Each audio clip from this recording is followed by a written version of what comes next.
zapravo i pre nego što nastavimo sa revijalnim delom programa i da završimo ovaj peti, sada već jubilarni Jelen Demo Fest onako kako je zaslužio. Porazgovarat ćemo malo sa najtrofejnijim koji su se najbolje pokazali ova 3 takmičarska dana. Evo kod mene su treće plasirani Dede Putra iz Bihaća. Sa kim da počnem? Kako je? Evo ajde kod tebe, ti držiš nagradu.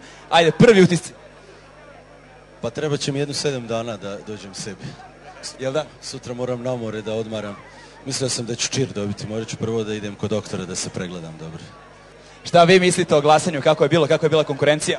Konkurencija je bila fenomenalna. Prije svega čestitam svim bendovima, znači bendovima, svih 30 i kusur bendova koji su bili ovdje i posebne čestitke mojim dragim drugovima iz Rijeke i posebno bendu Neuro iz Banja Luke na osvojenom prvom mjestu, a ovu ekipu ovdje volim najviše na svijetu. Ovo su najbolji ljudi na svijetu.